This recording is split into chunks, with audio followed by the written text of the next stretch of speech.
Kemudian terakhir dalam konteks modern, teologi Maturidi merupakan salah satu mazhab dasar teologi ortodoks Sunni. Bersama dengan Asy'ari, ajarannya harus dipelajari di madrasah dan universitas Islam dan mempengaruhi praktek serta spiritual jutaan muslim di seluruh dunia. Pemikiran Maturidi sering disajikan sebagai keseimbangan antara pendekatan rasionalis dan pendekatan lebih tradisionalis atau literalis dalam Islam Sunni, menganjurkan harmoni antara akal dan wahyu, memiliki resonansi kuat dengan banyak orang di dunia muslim modern. Mungkin itu sedikit tambahan, dan jujur saya juga belum memahami materi ini. Mungkin dari rekan-rekan yang lain ada hal yang perlu ditambahkan atau yang perlu dikoreksi, enggak, dipersilahkan. Ustadz Ajo barangkali mau menambahkan. Masih menyimak Pak Ustadz? Pak Ustadz, ini materinya agak gimana gitu materi ini. Barangkali dari rekan-rekan yang lainnya.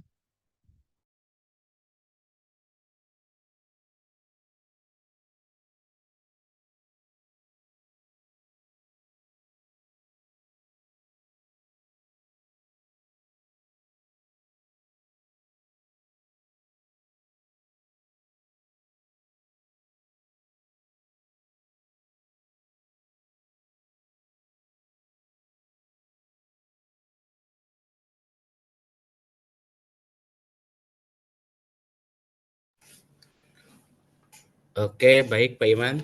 Terima kasih atas penyampaian materinya mengenai Al-Maturidiyah. Tadi sempat disinggung tentang mengenai iman ya, Pak Iman ya. Iman yang Pak Iman. Iya, betul.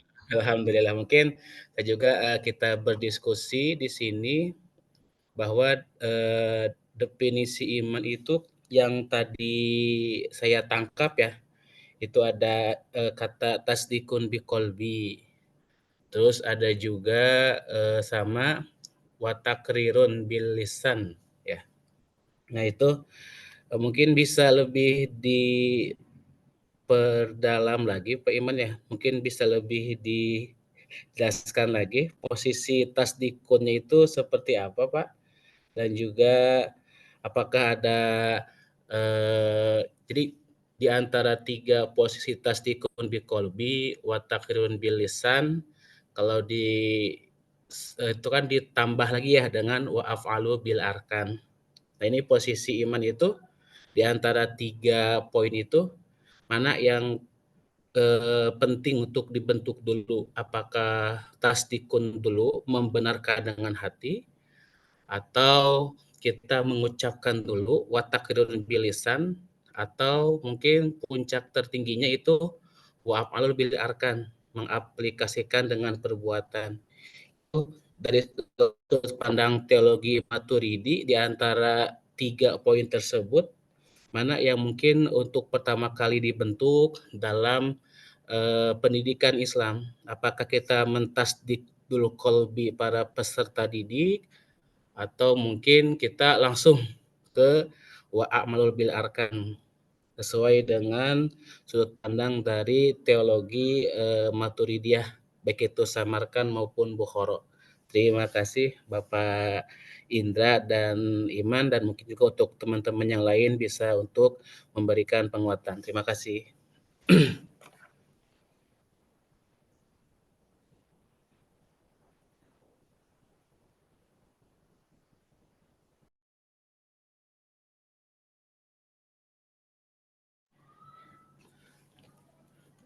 Bagaimana Pak Iman sama Pak Indra, bisa ditangkap pesan? Ya, siap. Oke. Ditampung dulu. Siap, terima kasih.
Assalamualaikum, tes.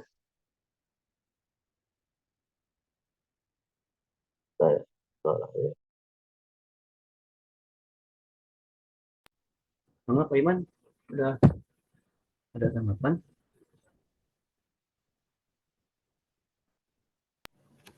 Mangga Pak Indra atau Yang lain dulu mungkin Mangga. Oh, siap. yang Assalamualaikum Pak Iman. Waalaikumsalam. oh, siap Ya, Mangga, Pak. Assalamualaikum.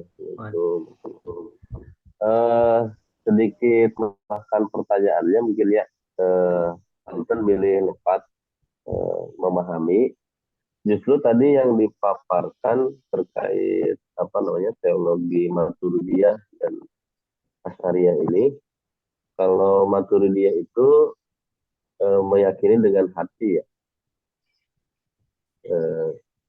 kemudian ucapkan dengan lisan, tapi tidak disebutkan dengan yang anggota badan gitu ya, kecuali dilengkapi dengan yang Asy'ariyahnya menjadi 3. Nah, yang jadi pertanyaannya, kenapa tidak dimasukkan di Al-Maturidi ini yang bahwasanya pengertian iman itu diyakini dengan hati, diucapkan dengan lisan, dan dikerjakan dengan anggota badan. Justru dipisah dengan keyakinan Asy'ariyah yang lebih disempurnakan.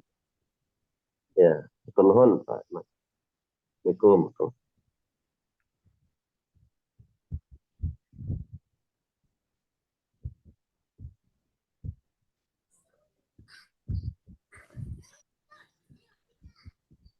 Assalamualaikum Pak Iman. Izin sedikit menjawab boleh? Mangga silakan. Lagi. Sedikit menambahkan. Mohon maaf bila salah atau keliru. Nanti mohon maaf diluruskan aja sama Pak dosen. Mengenai tadi pertanyaan Pak awal ya bahwa konsep iman menurut Maturidiyah apakah bil qalbi dulu atau bil lisan dulu gitu ya. Menurut pemahaman kalau nggak salah saya baca bahwa menurut Maturidiyah itu bahwa konsep iman itu tasdikun bil qalbi dan wa qaulun bil lisan, artinya antara kolbu dengan lisan itu tidak bisa dipisahkan antara satu dengan yang lainnya. Jadi tidak cukup diyakini dengan hati, tetapi harus diimplementasikan, diucapkan dengan lisan, yaitu dengan ucapan kalimat syahadat. Dan menurut Maturidiyah ini kalau nggak salah bahwa orang yang berdosa besar tidak akan bisa menghilangkan imannya, artinya tidak bisa menghilangkan esensi imannya. Makanya tadi tidak ada wa amalun bil arkan, jadi ya tasdik yang penting dia yakin di dalam hatinya, diucapkan dengan lisannya, walaupun dia berbuat dosa besar tetap disebut sebagai orang beriman, jadi tidak hilang imannya. Mengenai dosa besarnya itu kembali lagi kepada Allah Subhanahu wa taala. Jadi hak prerogatif Allah bahwa dia itu termasuk orang yang beriman atau tidak nanti posisi di akhiratnya. Itu kalau nggak kalau nggak salah gitu ya. Begitu. Atur nuhun. Ya, atur nuhun Pak atas tanggapan yang lainnya barangkali. Ya mungkin sedikit menambahkan, ya terima kasih teman-teman yang sudah menjawab. Memang betul bahwa definisi iman menurut Al-Maturidiyah ini memang lebih fokus ke pertama takrir dan tasdik ya, atau pengakuan dan keyakinan dalam hati. Kemudian memang tidak menambahkan dalam hal perbuatan, karena menurut Al-Maturidiyah perbuatan seseorang itu tidak termasuk dalam definisi esensi iman. Beda dengan ajaran Asy'ariyah, karena menurut Asy'ariyah itu justru perbuatan itu harus bagian yang integral dengan imannya. Nah, karena seperti itu ada perbedaan antara Al-Maturidiyah dengan Asy'ariyah.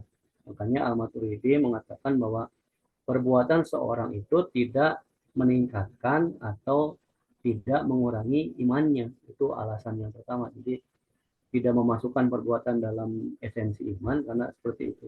Perbuatan seorang tidak meningkatkan atau mengurangi imannya. Tapi menurut Al-Maturidi, perbuatan itu justru merupakan bukti dari imannya.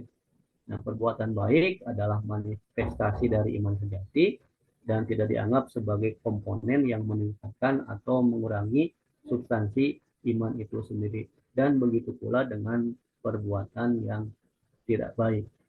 Makanya ada implikasi teologisnya. Pendekatan Al-Maturidi memberikan fleksibilitas yang lebih besar dalam memahami hubungan antara iman dan perbuatan. Ia mengakomodasi ide bahwa seorang muslim yang memiliki kepercayaan yang kokoh tetapi gagal dalam beberapa aspek praktek agama ya, karena beberapa alasan, misalkan karena kelemahan manusiawi atau kondisi tertentu, itu masih dapat dianggap beriman selama keyakinan inti mereka terhadap Allah dan Rasulnya tetap utuh. Mungkin itu Pak Awal sedikit tambahan dari saya. Terima kasih. Pak Iman barangkali.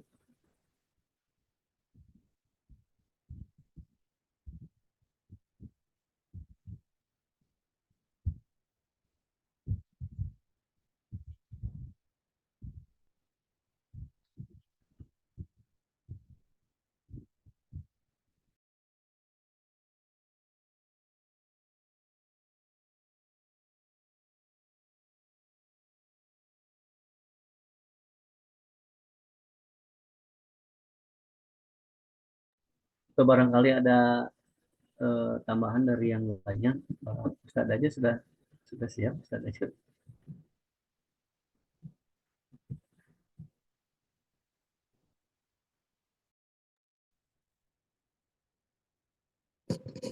Mangga menanggapi lagi Pak Awal, lajeng. Terima kasih Pak Indra atas informasi yang tadi mengenai Tasdikun Biqolbi, konsep iman dari aliran Maturidiyah. Jadi hal yang pertama kan Maturidi itu mempunyai konsep bahwa iman itu dibentuk melalui keyakinan dalam hati, lalu juga waqaulun bilisan ya, Pak Indra ya, diucapkan dengan lisan tanpa tanpa ditambahkan dengan wa af'alu bil arkan, dengan perbuatan. Nah, itu sedikit beririsan dengan Asy'ariyah yang tadi ditambahkan bahwa ada konsep wa af'alu bil arkan, diaplikasikan dalam perbuatan. Jadi setelah saya melihat beberapa referensi di sini, jadi menurut Maturidiyah itu dari daerah Bukhara, itu yang tadi kan ada Bukhara, ada Samarkand ya. Kalau di Bukhara, kalau di Samarkand ada Abu Mansur Al-Maturidi sebagai tokohnya. Kalau di Bukhara itu ada Al-Bazdawi sebagai tokohnya. Nah, ini yang menjadi sesuatu yang menarik bagi saya, bahwa Al-Bazdawi menyatakan bahwa iman tidak dapat berkurang, tetapi bisa bertambah dengan adanya ibadah-ibadah yang dilakukan. Al-Bazdawi menegaskan hal-hal tersebut yang membuat analogi bahwa ibadah-ibadah yang dilakukan berfungsi bayangan dari iman. Jika bayangan itu hilang, esensi yang digambarkan oleh bayangan itu tidak akan berkurang. Sebaliknya, dengan kehadiran bayang-bayang itu, iman justru menjadi bertambah.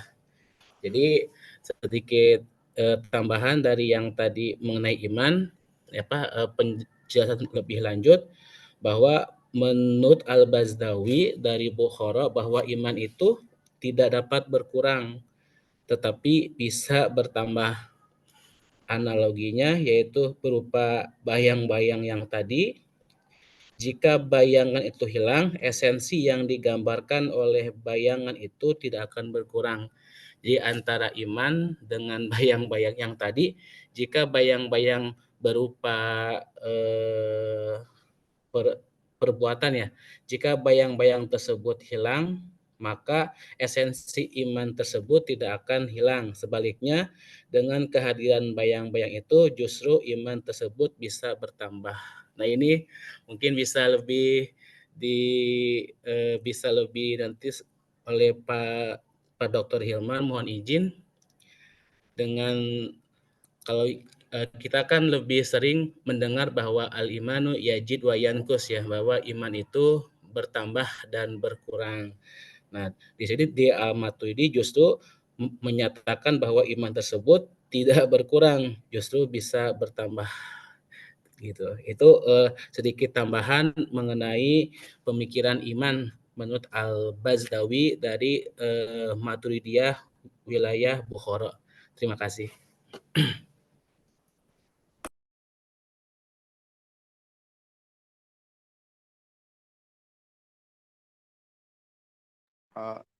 Pak Iman boleh bertanya kembali biar lebih aktif.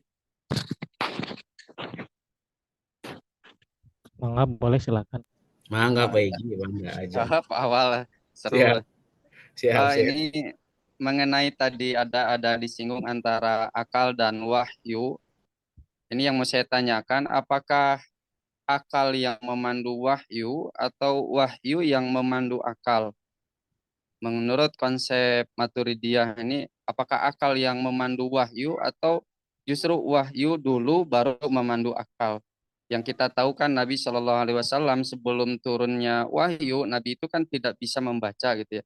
Nah, itu apakah wahyu yang memandu akal atau akal yang memandu wahyu? Itu yang jadi pertanyaannya. Terima kasih.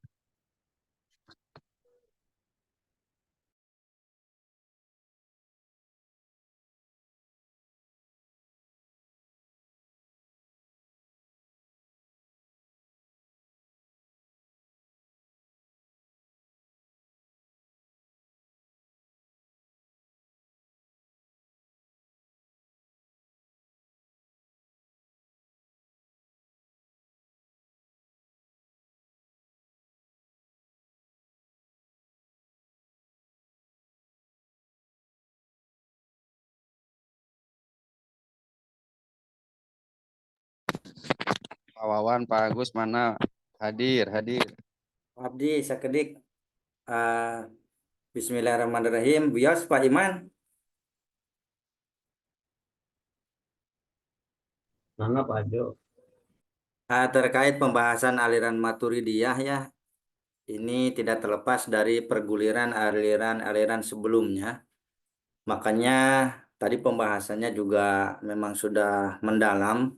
Namun dalam setiap pembahasan kita perlu menggarisbawahi apa yang menjadi bahasan umumnya dan juga perbedaan dari setiap aliran sehingga nanti kita bisa membedakan dan membuat benang merah dari setiap aliran-aliran yang kita bahas.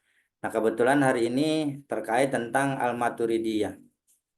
Sebagaimana tadi sudah disampaikan oleh para pemateri dan juga tadi ada pembahasan dan juga tadi juga sempat ada tanya jawab dan ditambah lagi dari pertanyaan Pak Egi. Mungkin yang akan saya sedikit mungkin mencoba menyampaikan terkait yang Pak Egi saja yang terbaru terkait. Nah, ini berbicara tentang akal dulu atau wahyu dulu. Ini kan memang sangat mendasar ya dan ini menjadi bagian pembahasan Al-Maturidiyah.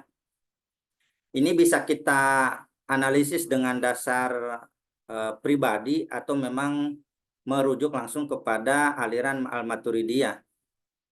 Di dalam pembahasan Al-Maturidiyah itu kan yang dibahasnya banyak.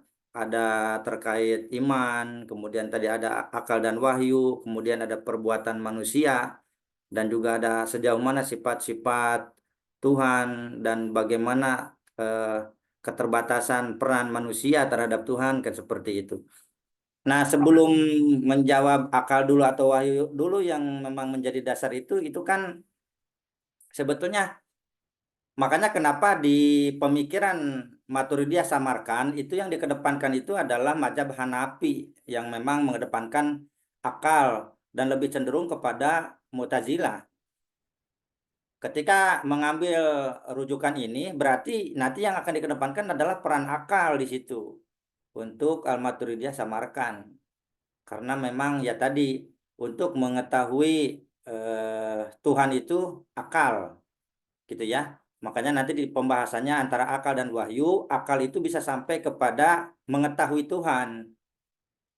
Bisa itu sampai ke sana mengetahui. Bahkan di dalam pendapatnya Maturidi Samarkand itu bukan hanya tadi ya dari konsep iman juga nanti sampai meluas karena penggunaan akalnya lebih leluasa. Berbeda dengan Al-Bazdawi nanti yang di Bukhara karena di situ lebih cenderung kepada Al-Asy'ariyah. Nah, makanya nanti ya mungkin kalau menurut saya itu tergantung kalau mengambil mana kita nanti itunya pendapatnya mau Maturidiyah Samarkand atau Al-Bazdawi terkait akal atau wahyu dulu gitu. Kalau menurut tadi kalau kita mencontek gitu ya berbeda kalau misalnya langsung kita kesimpulkan nanti misalnya menurut saya gitu ya. Tapi sebelum ke sana kalau kita menginduksi atau mengacu kepada kedua tokoh tadi itu sudah jelas. Ketika kita bercermin kepada Samarkand, itu akan terlihat nanti akal yang lebih mendominasi. Sehingga kalau kita lihat nanti dengan sejarah-sejarahnya ke belakang, itu nanti ada korelasi atau relevansi bahwa penggunaan akal itu sangat dominan menurut mereka dalam mencariat Tuhan. Makanya nanti akal ini yang sering disebutkan juga di Al-Quran. Manusia itu dikenakan taklif, kewajiban apapun itu kan karena syaratnya harus mukalaf atau harus baligh. Itu kan penggunaan akal normal. Makanya orang gila itu tidak wajib. Berarti kalau dilihat dari situ kan akal duluan yang akan menjadi syarat nanti penetapan kewajiban gitu. Nah, oleh karena itu berarti akal ya menurut ya kalau misalnya kita menganalisis dari golongan Maturidiyah Samarkand. Nah, kalau misalnya menurut Al-Bukhari itu ya tadi bisa dibilang nanti akal itu hanya mengetahui, sedangkan kesananya wahyu yang akan menuntun dan menjadi apa ya pentaklipan akan turunnya apa ya tuntutan dari Tuhan itu ya wahyu yang akan menuntun. Jadi kalau tadi akal mah hanya cukup tahu aja itu teh baik atau buruk. Tapi nanti kewajiban kita untuk menjalankan perbuatan baik dan kewajiban kita untuk meninggalkan perbuatan buruk itu adalah wahyu. Itu halal, itu haram, itu bid'ah, itu sesuai sunnah. Nah itulah nanti fungsi wahyu.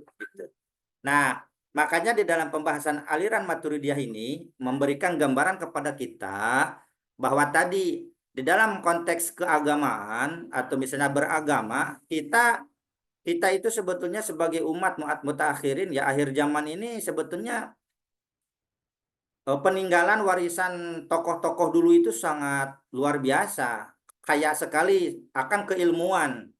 Jadi kalau sekarang banyak sekali dinamika, dekadensi, misalnya apa itu pergolakan pemikiran, kemudian kemunculan paham-paham, kemudian juga ada aliran-aliran sebagai perwujudan di akhir zaman, itu kita seharusnya jangan seperti melihat sesuatu yang baru gitu.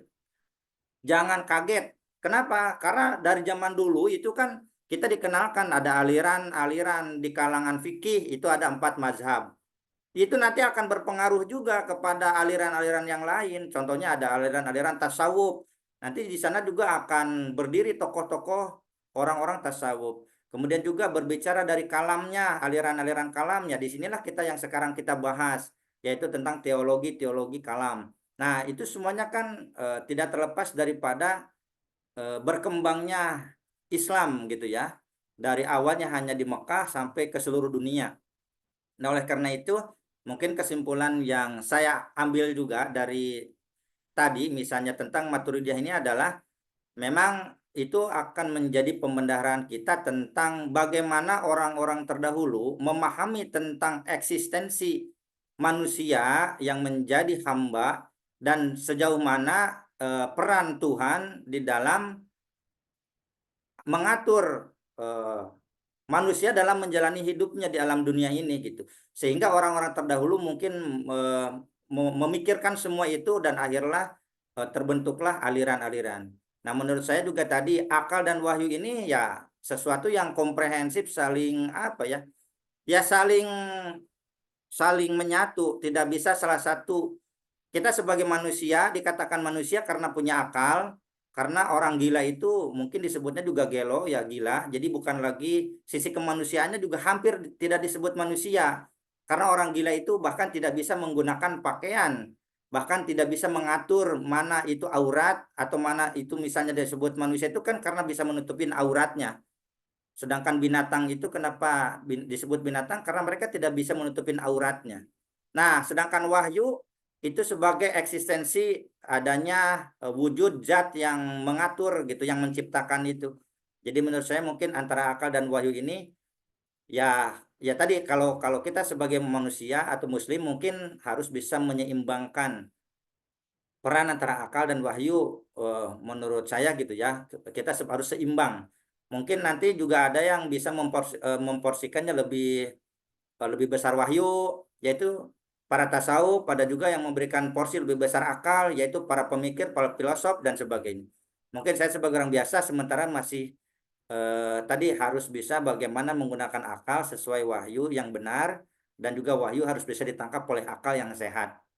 Mungkin itu sih sedikit menurut pandangan saya setelah mempelajari tentang aliran Maturidiyah ini. Terima kasih atas perhatiannya untuk semuanya. Dikembalikan ke yang lain.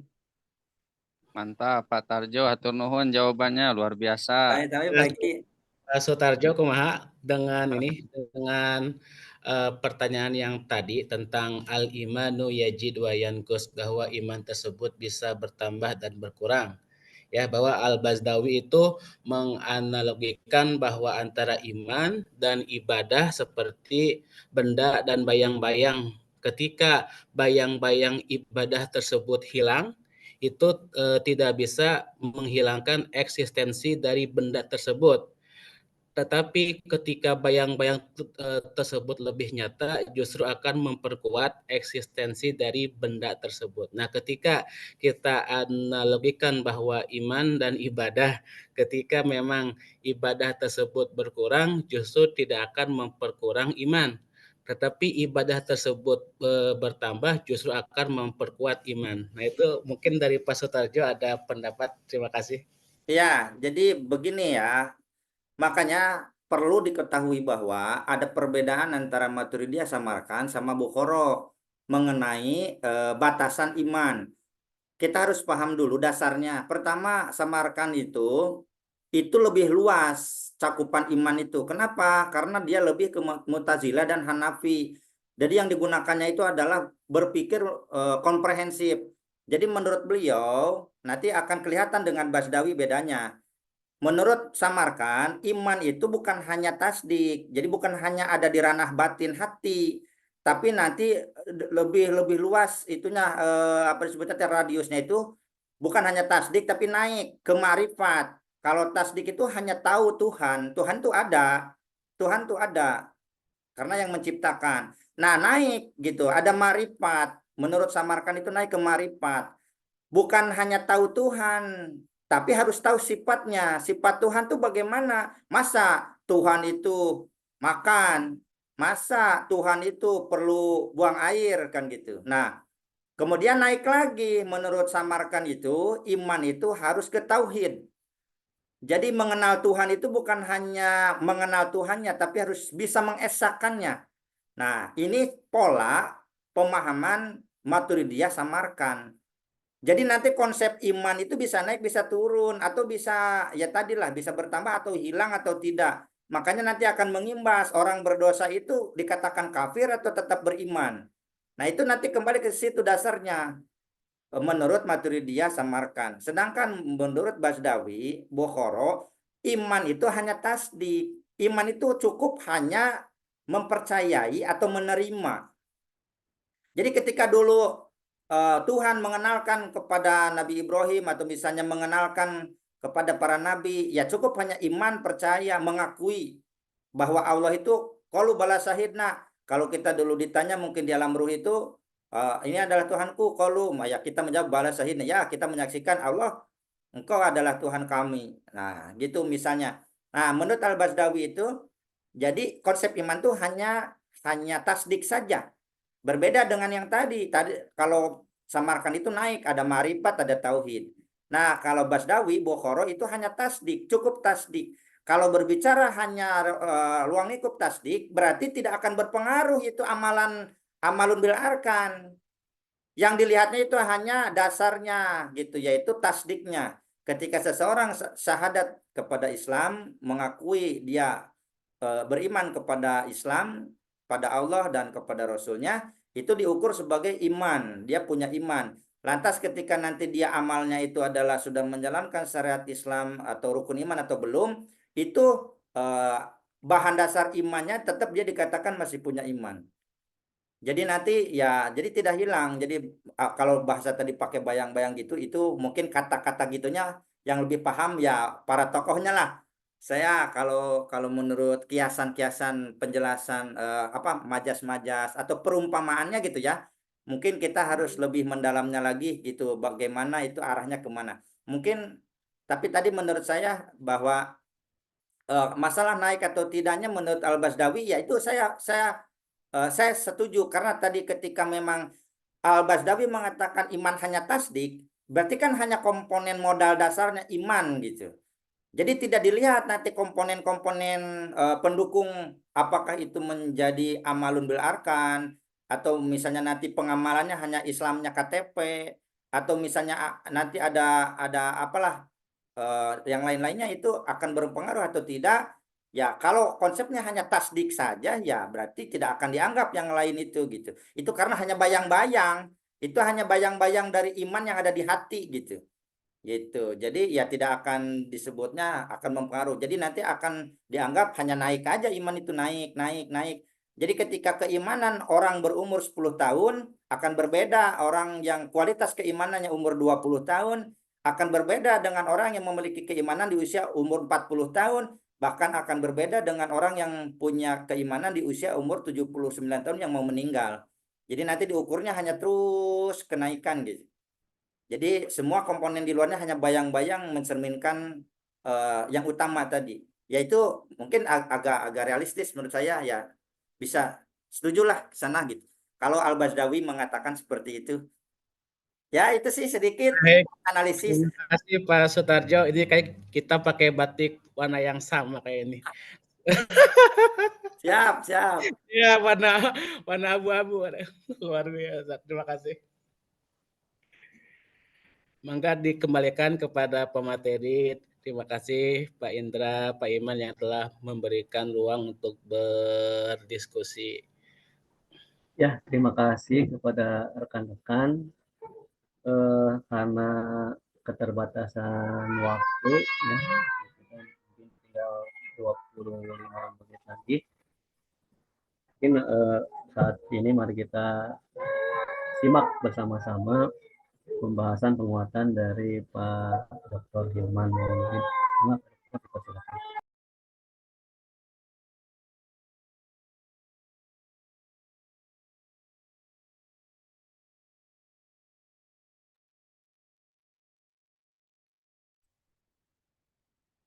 Assalamualaikum warahmatullahi wabarakatuh. Waalaikumsalam. Bismillahirrahmanirrahim. Alhamdulillahirabbil alamin. Wassalatu wassalamu ala asrofil anbiya wal mursalin wa ala alihi wa ashabihi ajmain, amma ba'du. Yang saya hormati Pak Basnang tadi sempat masuk ya, Pak Basnang. Belum. Mana? Oh, ya. Yang saya hormati dan saya banggakan Bapak Ibu mahasiswa PAI semester 2, alhamdulillah pagi ini kita bisa sharing pada mata kuliah konstruksi pemikiran Islam. Terima kasih kepada penanggung jawab Kosma beserta pemakalah tadi pengganti ya, yang sudah dalam situasi darurat dalam tempo yang sesingkat-singkatnya itu Singkat. mempresentasikan dengan baik juga Bapak Ibu para pemakalah, maksud saya para Bapak Ibu yang tadi aktif bertanya. Saya Sudah. share screen. Hari ini di kelas lain sudah UTS, jadi dari pagi balas beberapa WhatsApp mahasiswa. Di kelas ini kan baru 5 ya, pertemuan kelima. Butuh 2 Betul. pertemuan lagi untuk UTS.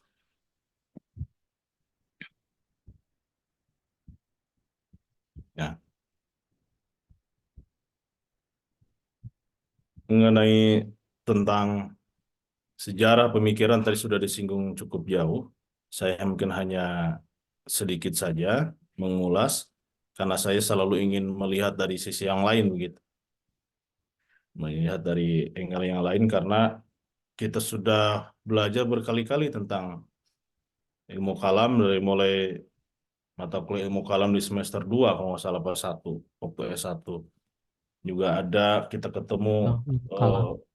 pemikiran dalam Islam kan gitu. Artinya kalau secara teoritis yang kita bahas itu saja, tapi maksud mata kuliah ini dihadirkan di pasca sarjana adalah bagaimana caranya mata kuliah ini bisa dilihat dari berbagai aspek yang lebih komprehensif gitu. Dari mulai sosiokultural dan lain sebagainya. Misalkan saya Muhammad bin Mahmud Al-Maturidi atau dikenal dengan Al-Maturidi, beliau sudah jelas sebagai pengikut Imam Abu Hanifah. Imam Abu Hanifah ini kan kalau kita bandingkan dengan 4 madhab arba'ah ya, termasuk madhab yang dikenal sebagai aliran yang rasional gitu di dalam ilmu fikih. Ada pertimbangan-pertimbangan ro'yu. Kalau yang 3 begitu ketat membatasi ruang akal. Maka atas dasar itu kita bisa melihat pendapat-pendapat saya Maturidi ini begitu sangat rasional atau bersumber kepada akal. Kalau kita lihat karya beliau cukup banyak, ada belasan nih. Nah, apa makna di balik ini bahwa ulama terdahulu itu sangat aktif di dalam menulis turos begitu. Dan perdebatan-perdebatan itu hanya sebatas di ruang akademik. Gitu. Masing-masing ulama saling mengutarakan pemikiran masing-masing, saling berbalas pikiran masing-masing dengan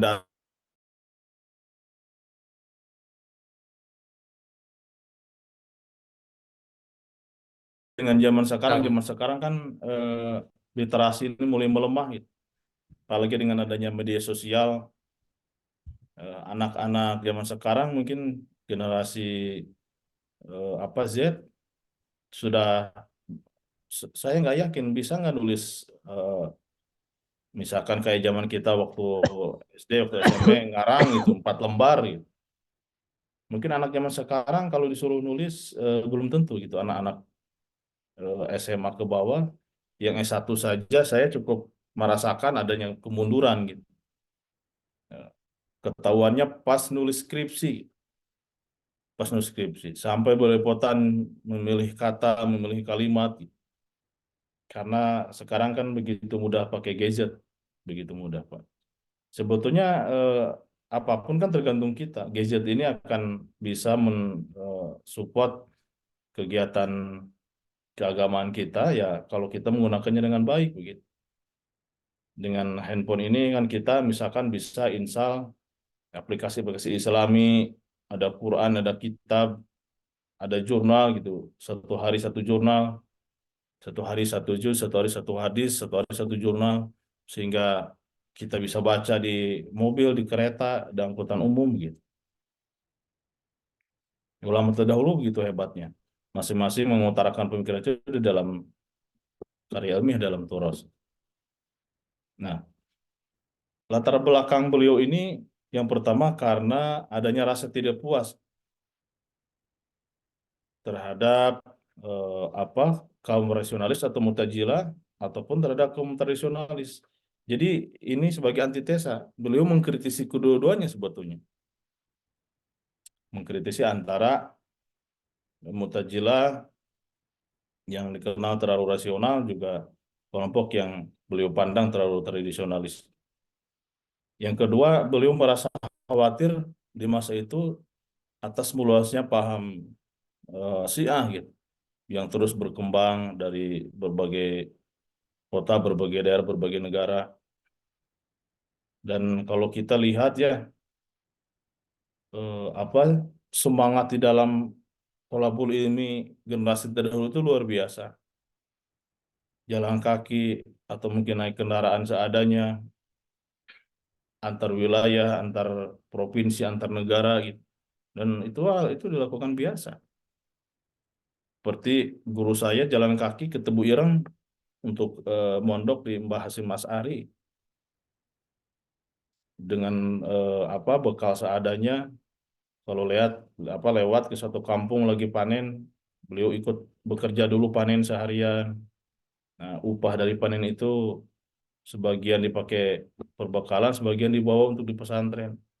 Dan keilmuannya kan pada akhirnya lebih lebih komprehensif dari siapapun. Nah, zaman sekarang semakin canggih, semakin mudah, ya beda gitu kan. Keberkahannya beda. Yang selanjutnya, kenapa pemikiran Al-Maturidi tadi kita diskusikan seperti itu? Karena kondisi masyarakat waktu beliau dibesarkan itu masyarakat sangat heterogen, sangat kompleks. Di kota Samarkand ini sangat kompleks. Seperti beberapa daerah di perkotaan di kita yang kalau di kampung kan di pedesaan pemikiran ini cenderung homogen kan. Kalau misalkan satu daerah mengikut paham A paling 1-2 orang, 1% yang beda. Sementara di daerah perkotaan itu kan heterogen, butuh berbagai macam perspektif untuk ngomong itu. Nah, selanjutnya pemikiran Maturidi ini berkembang di wilayah Asia Tengah. Jadi tidak terlalu luas gitu. Berbeda dengan pemikiran Asy'ariyah yang hampir menurut Ahmad Nursolis Majid hampir separuh dunia gitu. Pemikiran Asy'ariyah ini diadopsi oleh banyak penduduk di dunia. Tadi secara umum akhirnya hampir sama ya dengan Asy'ariyah. Ada yang mengatakan bahwa ada irisan, betul. Tapi banyak sekali perbedaan-perbedaan karena ya beliau sebagai bentuk antitesa terhadap pemikiran pemikiran Mu'tazilah. Yang ingin saya soroti selanjutnya adalah dampak pemikiran terhadap attitude dan etos kerja seseorang gitu. Misalkan waktu saya ngisi di beberapa minggu kemarin, waktu bicara tentang Qadariyah Jabariyah, dalam riset saya betapa pemahaman keagamaan seseorang itu berdampak terhadap etos kerja seseorang. Misalkan kita dalam ruang pendidikan gitu. Apakah keinginan seseorang berpengaruh terhadap semangat belajar? Saya kira sangat berpengaruh. Suatu ketika saya ingat waktu mondok masih SMA, luar biasa kan saya sekolah di luar, terpisah antar pesantren sama sekolah, capeknya luar biasa. Naik angkot 2 kali, terus sering kesiangan, pulang sekolah sudah ketinggalan jadwal ngaji di pesantren, jadi makan nggak teratur, menjelang maghrib baru makan siang. Pada akhirnya ada titik jenuh gitu. Ada titik jenuh. Ini gimana kalau situasi seperti ini, pikiran saya waktu itu gitu, lagi kecil. Kalau seperti ini repot. Pas kitab tafsir membahas tentang kisah Nabi Musa dan Nabi Khidir, surat Kahfi ya. Lalu guru saya melebar menjelaskan bahwa siapa yang bertemu Nabi Khidir maka akan mencapai lompatan-lompatan spiritual dan intelektual gitu. Bahkan ada cerita dari beliau waktu itu, ada santri yang paling kurang gitu sisi akademik.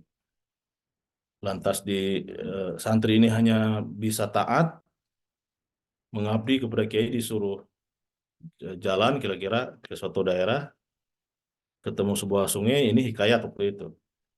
Tiba-tiba sungainya berhenti gitu. Rupanya ada Nabi Khidir hadir. Nah, sekali lagi pemahaman agama itu berpengaruh terhadap sikap seseorang. Waktu itu saya tiba-tiba kepikiran sama teman saya, kalau ngaji ini lama nih.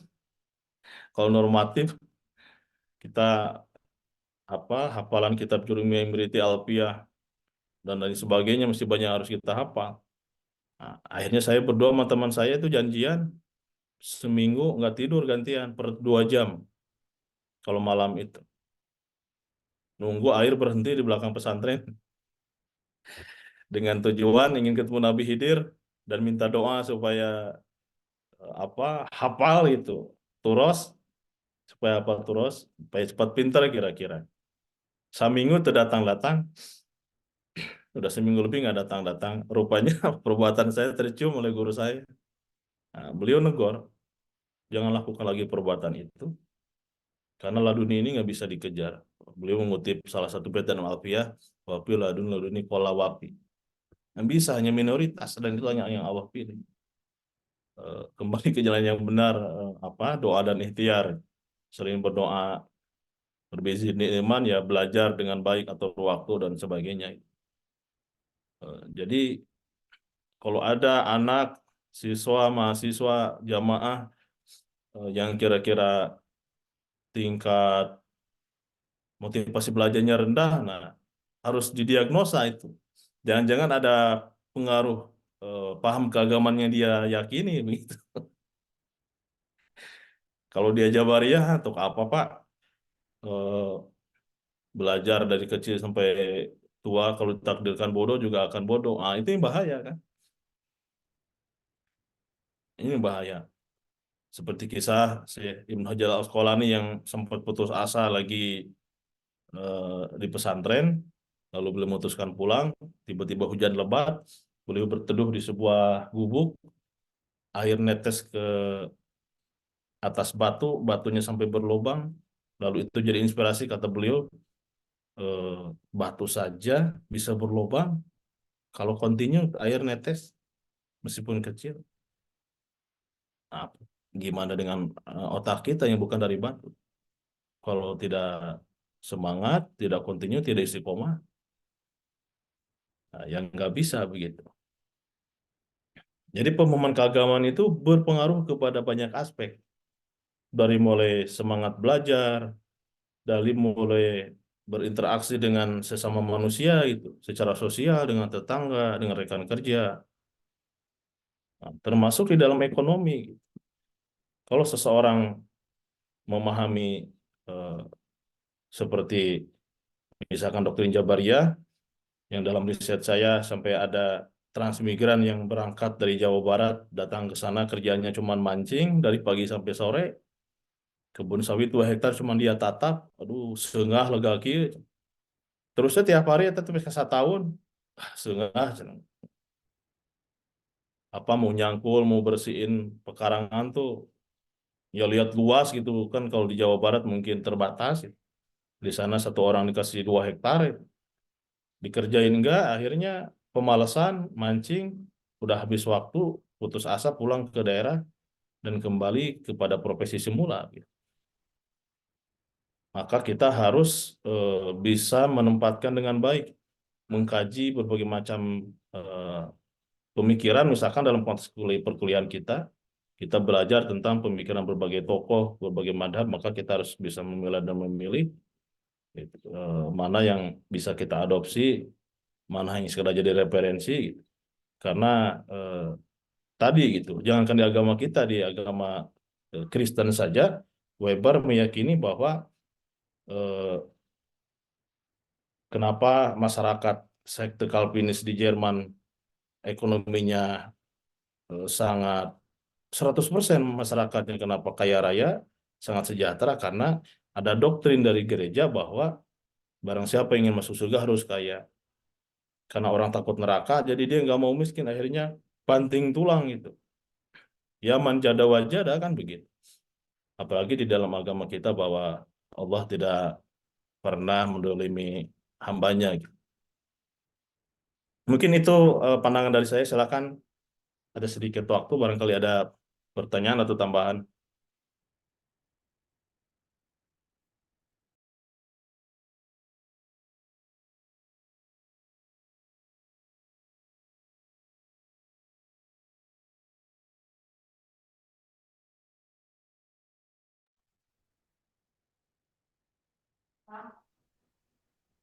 Ya, mangga Bu Titih, barangkali ada pertanyaan atau Pak Awal.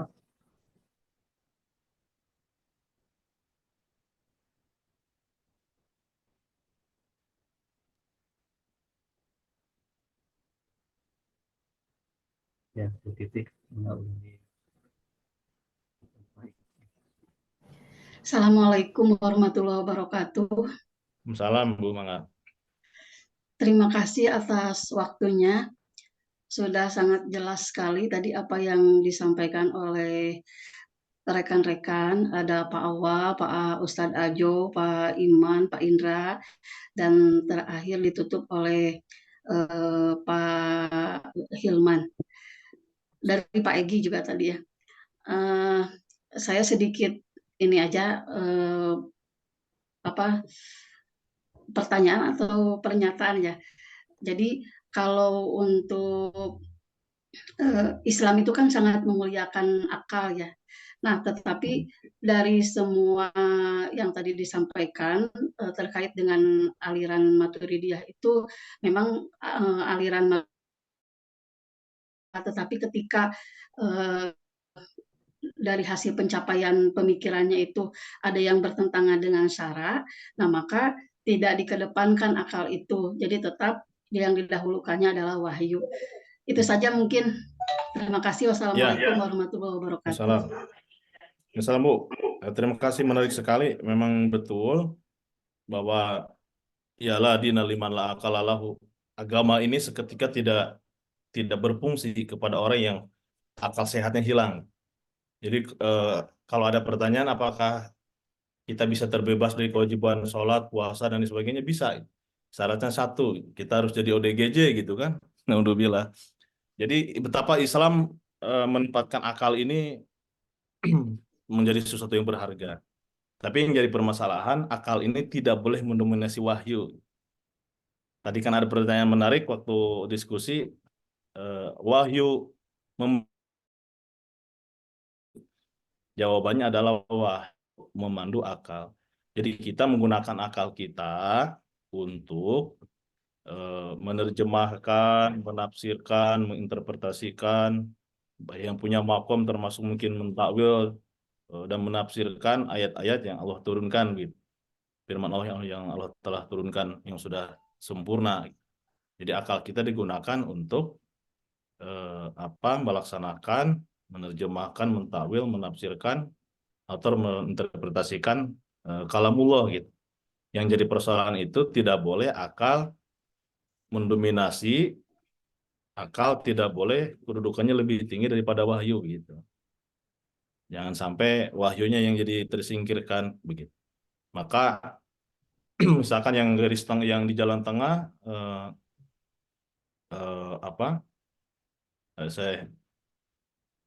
As'ariyah misalkan dia berusaha menjembatani antara Qadariyah yang terlalu domain akal, Jabariyah terlalu tradisional, dijembatani jalan tengah gitu. Supaya dua-duanya punya porsi yang tepat begitu. Itu mungkin tambahan dari saya. Terima kasih, Pak. Ya. Sama-sama Ibu.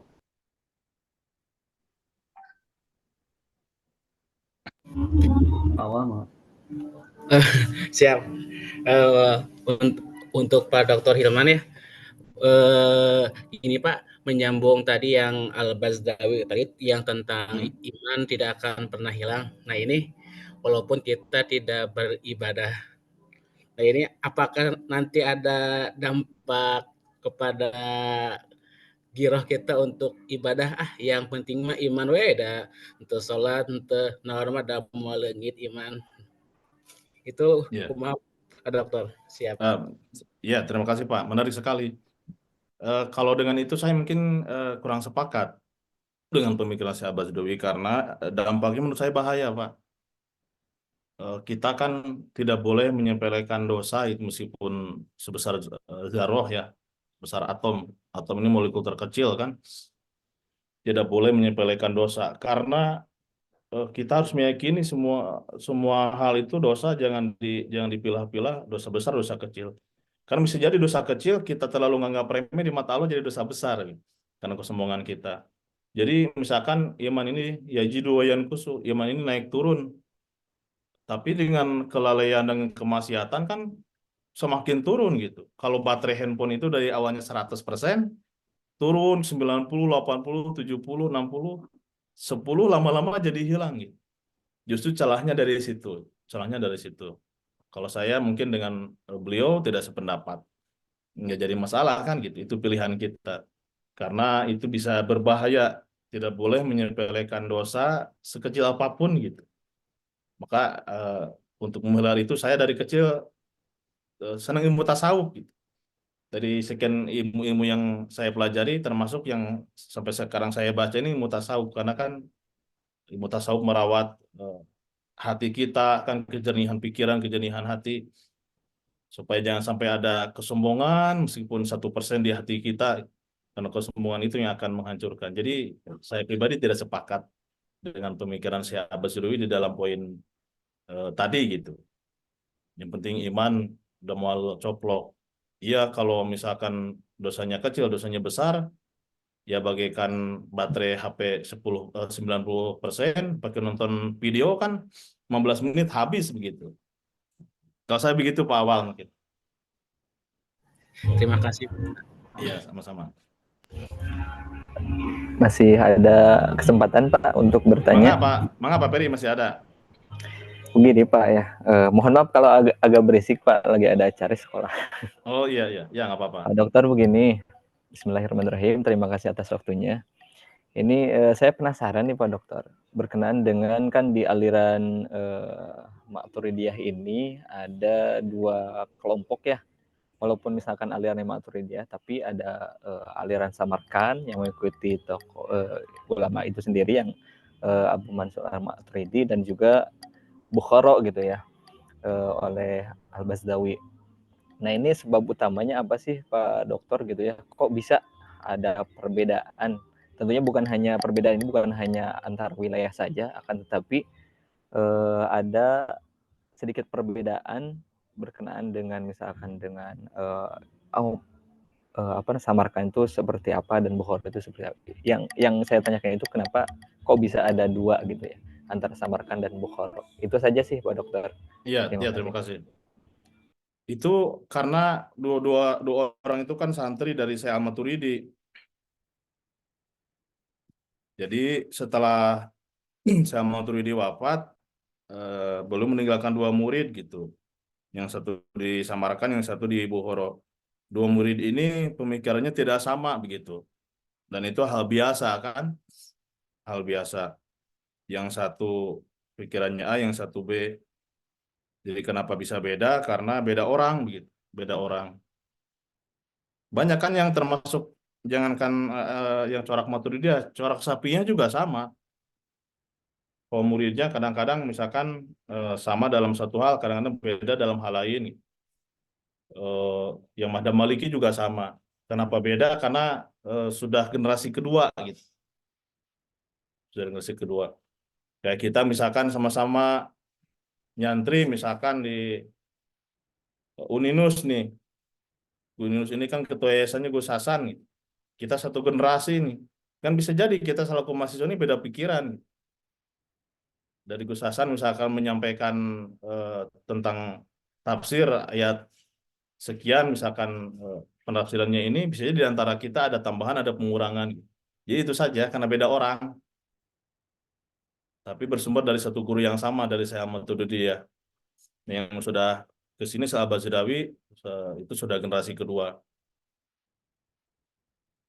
Karena mungkin mondoknya bisa jadi bukan hanya di Syekh Ahmad Turidi, sebelumnya kan bisa jadi di ulama-ulama lain. Pada akhirnya ada kolaborasi tersendiri, ada sakopah gitu. Itu mungkin pandangan saya demikian. Baik, terima kasih Pak Dokter. Sama-sama, sama-sama. Ya, terima kasih Pak Dokter dan rekan-rekan semua. Karena keterbatasan waktu, ya, ada pergantian mata kuliah. Mungkin diakhiri saja Pak Dokter. Ya, baik, itu saja yang bisa saya sampaikan. Kurang lebih mohon maaf, yang benarnya datang dari Allah, yang salahnya datang dari kekurangan saya. Mudah-mudahan Allah mengampuni dan merahmati kita semua. Wallahu muwaffiq ila aqwamit thoriq. Wassalamualaikum warahmatullahi wabarakatuh. Waalaikumsalam. warahmatullahi wabarakatuh. Rekan semua, perkuliahan mata kuliah selesai. Mari kita tutup dengan doa kifayah majelis. Terima kasih. Assalamualaikum warahmatullahi wabarakatuh. Assalamualaikum.